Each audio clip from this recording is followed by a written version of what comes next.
situation. You seem to be an advocate for if somebody can get their hands on more than one passport. And this kind of, again, whether that's from birth or from investment, is there a logic behind that? From what is the main motivation from that? Because I've had people ask questions, why would somebody want more than one passport? So, it's interesting. Like, if you come from a country where you have a bad passport, it's really obvious why you want another passport. Because, I think anyone who comes from sort of, like, again, I'm originally Canadian. For me, took for granted that you could travel to a lot of places without visas.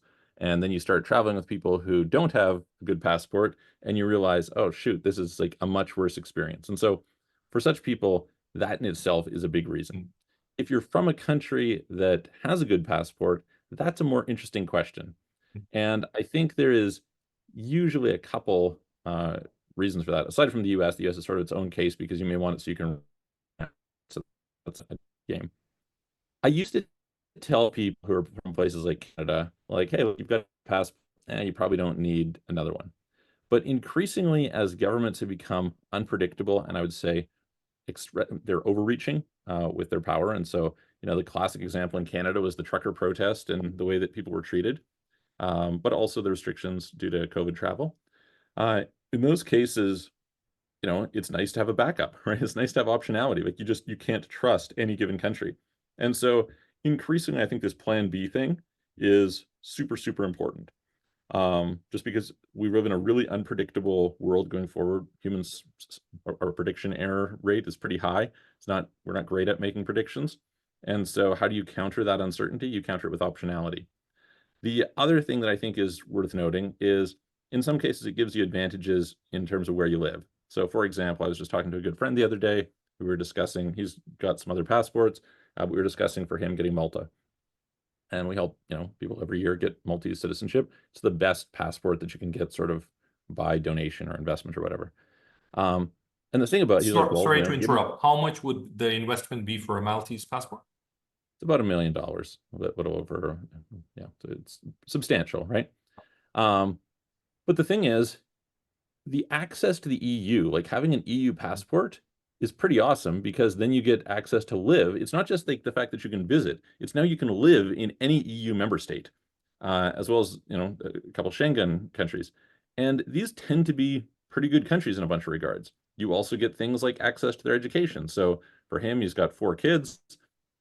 And it's like, oh, well, if each of your kids go in the EU at low costs compared to the US or UK or something at high costs, you may almost pay for the passport just in terms of the education savings, depending on how long they go and what programs, et cetera. So there's it's a pretty beneficial thing to have an EU citizenship, or at least have a citizenship in a place that you would want to live.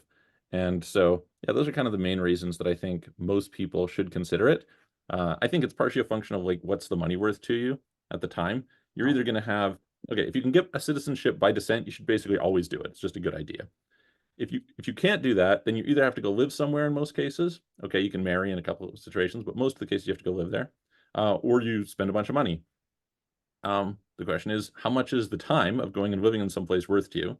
Like I have a friend who he went and got a Czech passport. He was Ukrainian originally, and he was living in Prague, and he loved living in Prague. So it's like there was no real cost, right? It was like, hey, listen, I'm living where I want to live, and I got a passport out of it. Amazing. So if you're in that situation, awesome.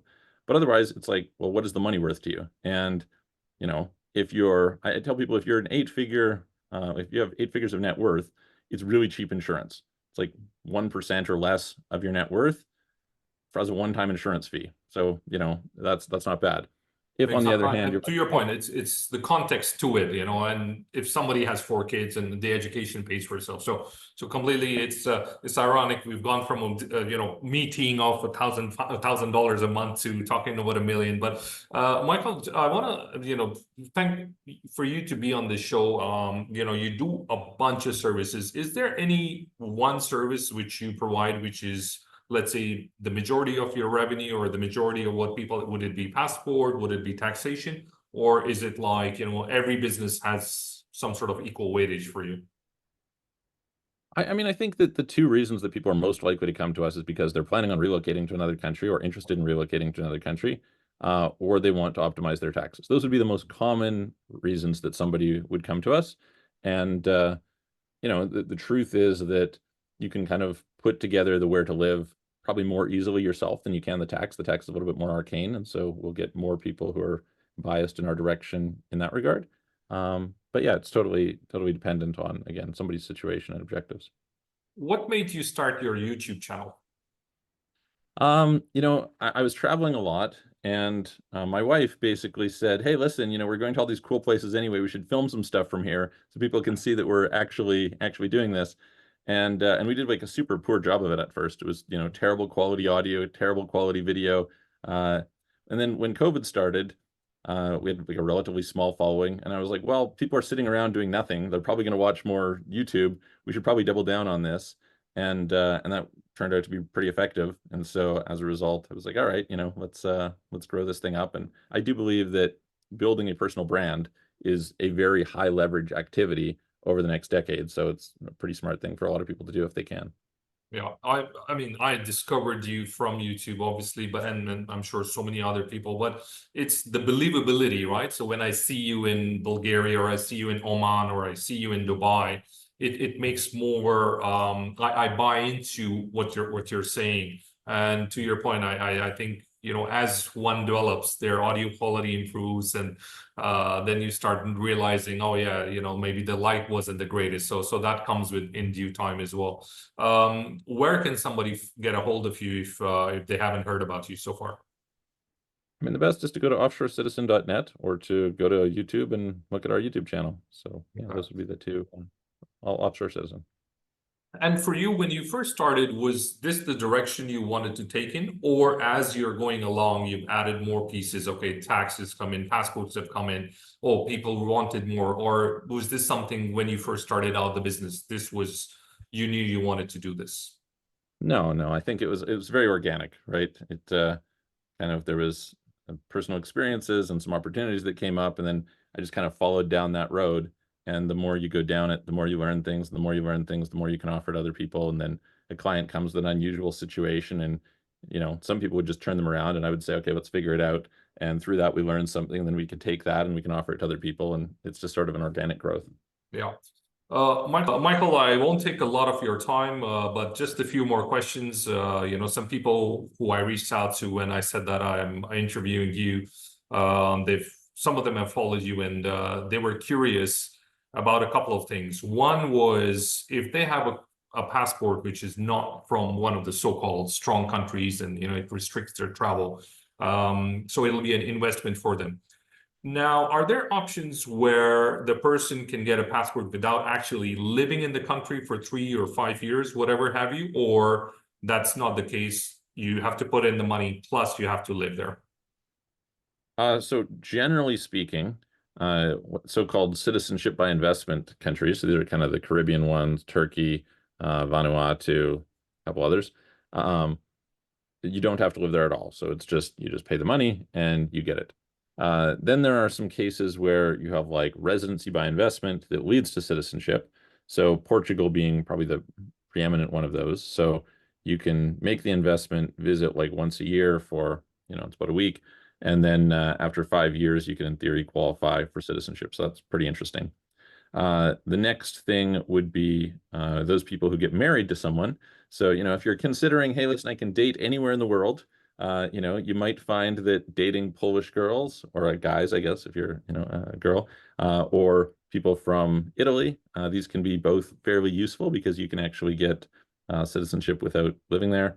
It's pretty quick to do things in Spain as well. There's a few other examples, but those are some. And then Cape Verde is like it's like the instant citizenship option. So there are a few cases where you don't have to actually live in the country in order to get citizenship. Somebody was to get married to an Italian, how Mhm. quickly would they become a citizen? Technically, it's 2 to 4 years, depending on whether you actually live there or not. Okay. Obviously, there's some processing time and things like this as well, but that would be typically what you're talking about. Okay. All of a sudden, I see a rise in spikes in the search for Italian mate. Have you seen And any major trends post-COVID? I assume you must have, but has there anything significant which has affected your business in a good or a bad way? Well, I mean, so in general, the Caribbean countries raised prices, and so there seems to be like an anti-citizenship by investment movement Team amongst, in operators. particular, the EU, but the OECD probably more generally. And so that has certainly been a bit of a trend that we've seen. Um, I would say that, there was like a big flight to certain countries during COVID, and I would say that has somewhat decreased. In particular, Portugal was super popular, and Portugal did a lot to effectively neuter themselves. And so it's been much less popular in that regard. I would say, a rising interest in Spain following there. I think it kind of was the shift from Portugal to Spain that has taken place, and people have had more awareness of the Beckham Law, and also they've got a digital nomad visa there now and things. So that's been interesting. Big trend of digital nomad visas in general. Like Mhm. there's just a huge number of countries since COVID have had digital nomad visas, makes it way, way easier. A lot of people to get set up in one country or another, albeit typically temporarily. But those are just some like general high level trends we've seen. Yeah, I can tell you firsthand that in Dubai, and maybe COVID not so much perhaps, but the Russian-Ukraine situation really accelerated the demographics, Yep. the property transactions, the rise in Yep. value. That so some countries, Thailand as well. Phuket saw like so many more Russians. May not only just have been COVID as well, but it seems to your point that the digital nomad visa, the desire to stay not just for 30 days or 60 days, but for 6 months or a year, with the option to renew, seems to have definitely spiked. And then obviously it comes along with, your family situation and if you can Yep. legally work and so on and so forth. So, Michael, where do you see yourself and your company in the future in, let's say, a couple of years' time? Is Dubai now your semi-permanent hub now? Is that fair to say? So I mean, look, like I think, and I've done some content on this, your quality of life goes up dramatically when you have two homes, right? So just like going from one home to two is a big improvement. And the reason is just that there's no perfect place, but between a couple places you can sort of get that. And just traveling to a place as a tourist staying in hotels or Airbnbs is not nearly the same quality of life as having a setup the way that you like it. So, I think that's something. Um, Certainly one of my major bases is likely to be Dubai for the foreseeable future. Right? So, barring them screwing things up pretty badly, I don't think that they will do. I think it is one of the better run countries in the world today. And so, on a relative basis, I expect them to continue getting better. So, yeah, that will likely be the case. Business wise, there will probably be a lot of changes. And, that's partially a function of just my limited time because I run a bunch of different companies and do a bunch of investing and have all sorts of different interests. And so, there will probably be quite a few business changes over the next while. But in terms of residency, it's very unlikely that I will change Dubai as being my main base. So you mean to tell me that you're staying away from the Canadian winters? Yeah, I stay away from Canada most of the year. Realistically, when I first left Canada, I thought, oh, there was all these things that I really liked about Canada, and it was pretty good, and I would like to go back. And there was a period where for 4 years I never stepped foot in Canada. And as I spent more and more time outside of Canada, I kind of found that almost everything that I liked in Canada, I could find an equivalent or better version of somewhere else in the world. And so I come back to Canada almost exclusively for family and friends now. It's really important to me to be able to spend some time with my parents as they're getting older. Uh, but otherwise, I would basically have no reason ever to come back to Canada. Right. I really relate to you because for a long time the center of my world was Tim Hortons a couple of times a day, Yeah. and I don't remember the last time I had Tim Hortons, but for a good period I couldn't imagine my life. What would I do if I didn't have the sesame bagel and my and my black coffee? But I realized that there's a million other options, and I would argue better as well. But what you don't know is you don't know, right? So um, one final question, before I end the podcast. But for me, similar to other people as well, I've relocated. I've lived in a bunch of different countries, and been fortunate enough to, good and bad, and everyone makes up their mind for themselves, obviously. But if somebody is thinking about leaving, right? Because a lot of people are, or what would your argument be pro or con, why one should do it? Because again, one of the things which a lot of people are is fearful. And this is slightly in the motivational space, I suppose, or the inspiration space, that go for it, etc. But because you've done it, you've helped people relocate, and a lot of people either contemplate doing it for the longest time and are on the fence or never end up doing it. What would be your, because you, when you left home, you weren't offshore citizen, right? As you are now, you left home and then you kind of, grew along the way. So what would your point of view, I suppose, that how would you go about it if you were somebody leaving the nest? So I think, if you kind of consider, try defining the word grit, right? So there's some research around grit as being this important characteristic in success. And what you sort of start to find when you dig into it is that people have these mental models such as this is permanent, right? This is the end. This is, and by flipping those mental models, you can see the world very differently. And so I think the first thing that I would say is it doesn't have to be permanent, right?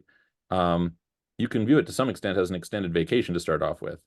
I was told by a friend who had spent some time living abroad prior to my kind of permanently leaving Canada. And they made the comment, they said, I always tell people if you have a chance to live abroad, always do it because you can always come back. Home will always be there. And I think there's a lot of wisdom to that.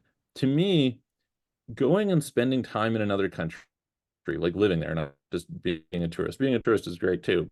Living there in particular will enrich you as a person. Like you will see the world from a different perspective. You will meet different types of people. You will have your eyes opened to maybe you're just super grateful for what you've got. That's also good. I think it's very hard to see a circumstance under which somebody does not grow and they don't come back wealthier in one way or another. I'm not even talking about financial necessarily. I'm not even talking about taxes. It's just you were a better person for that. I'm a strong advocate that pretty much everybody should do a semester abroad at least. Um, I think that it's better for our world if you do that. Like, you have a better sense of being able to relate to other people. We have so many biases about what it is like in different places. I have people all the time who call me up and they say, oh, I don't want to go to the Middle East because, Sharia law and how they treat women and things like this. And I'm like, have you been to there? Yeah. Like, I'm not saying you have to move. By all means, make your own decision. But I think you should at least visit and see what it's like. And most people come and they're like, wow, it's not like what I thought. And that's important. Like I think we're governed a lot by a media narrative. Like what a lot of people have known about the Middle East since 9/11 has basically been terrorists, right? And that's terrible. That's just such an inaccurate description of what pretty much the entire region is like. I was just in Saudi Arabia a few months ago, and Saudi Arabia is like the epicenter of that sort of thing.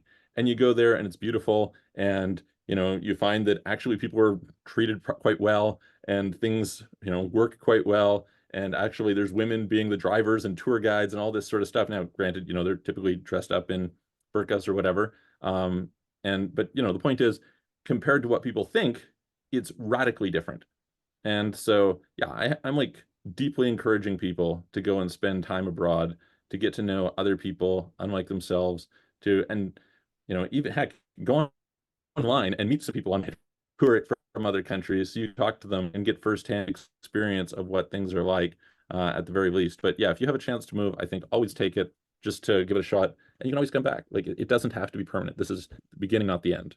Yeah, and just to your point, because for the longest time, especially when I was growing up, we Yeah. were told get a house, get a mortgage, and things were affordable then as well, which is Yeah. not the case now. But this is again some new thing which has come around only in the last, I would say, 5 years or so, because the opportunity, there was no digital nomad visa, let's say 5 years ago.